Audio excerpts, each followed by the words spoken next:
ಇನ್ನು ಕಾಂಗ್ರೆಸ್ ಸರ್ಕಾರ ರಾಜ್ಯದಲ್ಲಿ ಕೆಲಸ ಮಾಡ್ತಾ ಇಲ್ಲ ಅಂತ ಇದೀಗ ಕೇಂದ್ರ ಸಚಿವ ಎಚ್.ಡಿ. ಕುಮಾರಸ್ವಾಮಿ ವಾಗ್ದಾಳಿಯನ್ನ ನಡೆಸಿರುವಂತದ್ದು. ಕಾಂಗ್ರೆಸ್ ಸರ್ಕಾರ ಯಾವುದೇ ತರಹದ ಅಭಿವೃದ್ಧಿ ಕೆಲಸಗಳನ್ನ ಮಾಡ್ತಾ ಇಲ್ಲ ರಾಜ್ಯದಲ್ಲಿ. ಈ ರೀತಿಯಾಗಿ ಕೆಲಸ ಮಾಡಿದ್ರೆ ಕಾಂಗ್ರೆಸ್ ಸರ್ಕಾರದ ವಿರುದ್ಧವಾಗಿ ಜನ ಆಕ್ರೋಶವನ್ನ ವ್ಯಕ್ತಪಡಿಸ್ತಾ ಇದ್ದಾರೆ ಅಂತ ಇದೀಗ ಕೇಂದ್ರ ಸಚಿವ ಎಚ್.ಡಿ. ಕುಮಾರಸ್ವಾಮಿ ಕಾಂಗ್ರೆಸ್ಗೆ ಎಚ್ಚರಿಕೆಯನ್ನ ನೀಡಿದ್ದಾರೆ. ರಾಜ್ಯದಲ್ಲಿ ಸಾಕಷ್ಟು ತೊಂದರೆ ಆಗ್ತಾ ಇದ್ರೂ ಕೂಡ ಅದ್ರ ಬಗ್ಗೆ ಗಮನವನ್ನ ಹರಿಸ್ತಾ ಇಲ್ಲ. ರಾಜ್ಯದಲ್ಲಿ ಮತದಾರರ ಪಟ್ಟಿಯ ವಿಶೇಷ ಪರಿಷ್ಕರಣೆಯ ಬಗ್ಗೆ ಕಾಂಗ್ರೆಸ್ ಅಪಪ್ರಚಾರ ಮಾಡ್ತಾ ಇದೆ ಹಾಗೂ ತನ್ನ ವೈಫಲ್ಯಗಳನ್ನು ಮುಚ್ಚಿಟ್ಟುಕೊಳ್ಳಲು ಜನರ ಗಮನವನ್ನ ಬೇರೆಡೆಗೆ ಸೆಳೆಯುವಂತಹ ಕೃತ್ಯಕ್ಕೆ ಇದೀಗ ಕೇಂದ್ರ ಸಚಿವ ಎಚ್.ಡಿ. ಕುಮಾರಸ್ವಾಮಿ ಗಂಭೀರ ಆರೋಪವನ್ನ ಮಾಡ್ತಾ ಇದ್ದಾರೆ ಕಾಂಗ್ರೆಸ್ ಸರ್ಕಾರದ ವಿರುದ್ಧವಾಗಿ.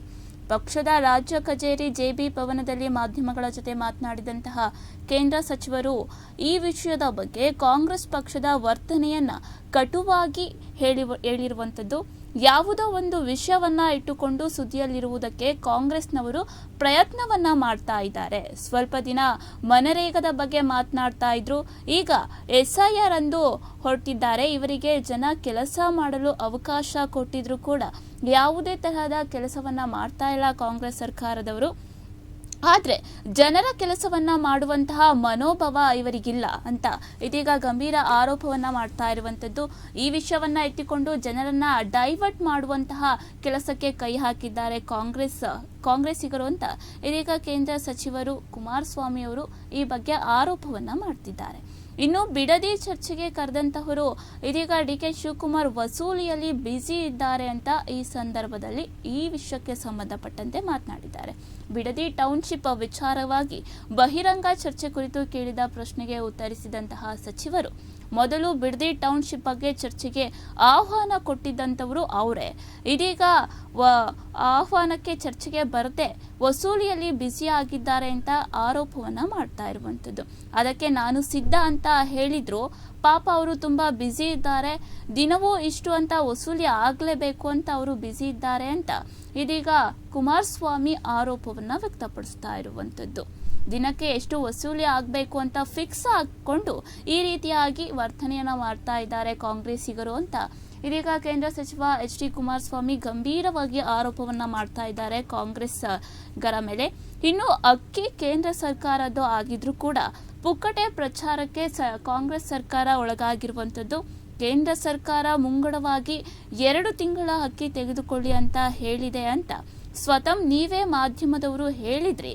ಆದ್ರೆ ಬಡವರ ಹಸಿವು ನೀಗಿಸೋದು ನಾವು ಅಂತ ಜಾಹೀರಾತನ್ನ ಕೊಡ್ತಾ ಇದ್ದಾರೆ ಅಂತ ಇದೀಗ ಕಾಂಗ್ರೆಸ್ ಸರ್ಕಾರದ ವಿರುದ್ಧವಾಗಿ ಕೇಂದ್ರ ಸಚಿವ ಎಚ್.ಡಿ. ಕುಮಾರಸ್ವಾಮಿ ವಾಗ್ದಾಳಿಯನ್ನ ನಡೆಸಿರುವಂಥದ್ದು. ಕೇಂದ್ರ ಸರ್ಕಾರ ಅಕ್ಕಿ ಕೊಡ್ತಿದೆ, ಕೇಂದ್ರ ಕೊಡ್ತಿರುವಂತಹ ಅಕ್ಕಿಯನ್ನ ಇದೀಗ ನಾವು ಕೊಡ್ತಾ ಇದ್ದೀವಿ ಅಂತ ಕಾಂಗ್ರೆಸ್ ಸರ್ಕಾರಿಗರು ಹೇಳ್ತಾ ಇರುವಂಥದ್ದು. ಇನ್ನು ತುಮಕೂರಿನಲ್ಲಿ ನಡೆದಂತಹ ಸಮಾವೇಶದ ಬಗ್ಗೆಯೂ ಕೂಡ ಈ ಸಂದರ್ಭದಲ್ಲಿ ಎಚ್.ಡಿ. ಕುಮಾರಸ್ವಾಮಿ ಮಾತನಾಡಿರುವಂಥದ್ದು. ತುಮಕೂರಿನಲ್ಲಿ ನಡೆದಂತಹ ಸಮಾವೇಶದ ಆಹ್ವಾನ ಪತ್ರಿಕೆಯಲ್ಲಿ ನನ್ನ ಹೆಸರನ್ನ ಯಾಕೆ ಹಾಕಿದ್ದೀರಾ? ಕೇಂದ್ರದಿಂದ ಕೊಡುವಂತಹ ಹಲವಾರು ಯೋಜನೆಗಳ ಸಮಾವೇಶ ಅದಾಗಿತ್ತು. ಅದಕ್ಕೆ ನನ್ನ ಹೆಸರನ್ನ ಹಾಕಿದ್ರೂ ಕೂಡ ಹಣ ಹಾಗೆ ಅನುದಾನ ಕಾರ್ಯಕ್ರಮ ಕೇಂದ್ರದ್ದು ಆಗಿರುವಂಥದ್ದು, ಬಿಟ್ಟಿ ಪ್ರಚಾರ ಇವರದ್ದು ಅಂತ ಈ ಬಗ್ಗೆಯೂ ಕೂಡ ಕುಮಾರಸ್ವಾಮಿ ಆರೋಪವನ್ನ ಮಾಡಿರುವಂಥದ್ದು.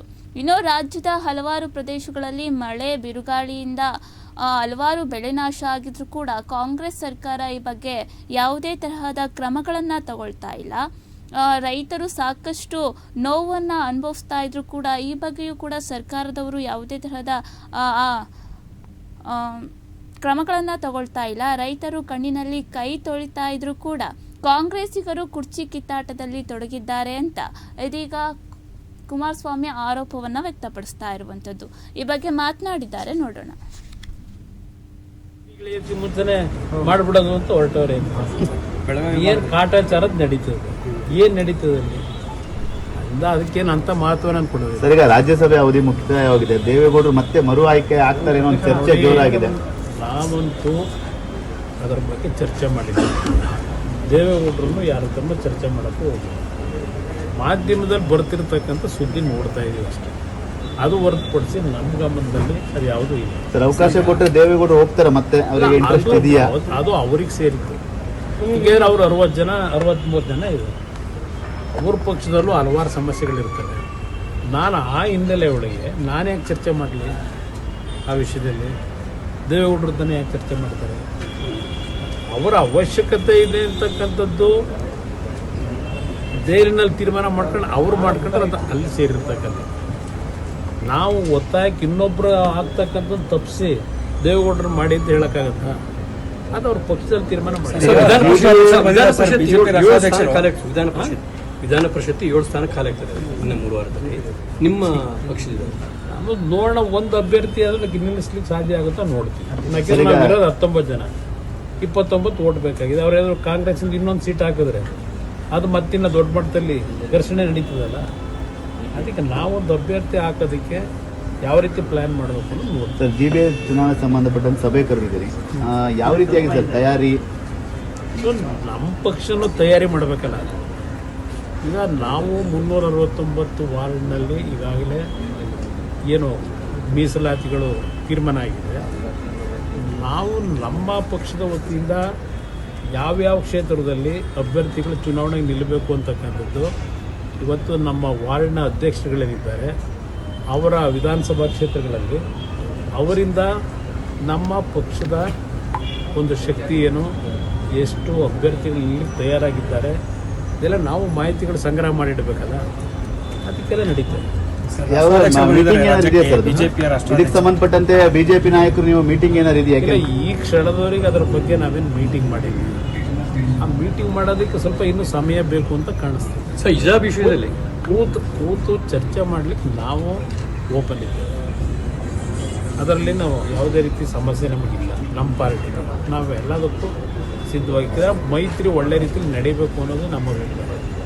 ಅದಕ್ಕೆ ತಯಾರಾಗಿದೆ. ಆದರೆ ನಮ್ಮ ಪಕ್ಷದ ವತಿಯಿಂದ ನಾವು ಅಭ್ಯರ್ಥಿಗಳನ್ನು ತಯಾರು ಮಾಡಿರ್ಬೇಕಲ್ಲ, ಆ ದೃಷ್ಟಿಯಿಂದ ಮೀಟಿಂಗ್ ಮಾಡ್ತೇವೆ. ಆಗಿಲ್ಲ ಅಂದ್ರೆ ಇಂಡಿವಿಜುವಲ್ ಆಗಿ ಏನಾದ್ರು ಹೋಗ್ಬೋದು. ಅದು ಆ ಥರ ಈಗಲೇ ಯಾಕೆ ಅನ್ಕೋಬೇಕು? ಹೊಂದಾಣಿಕೆ ಆಗಲ್ಲ, ಅದಕ್ಕೆ ನೀವೇನು ಮಾಡ್ತೀರಿ ಅನ್ನೋದು ಈ ಪ್ರಶ್ನೆಗಳು ಈಗ ಅವಶ್ಯಕ.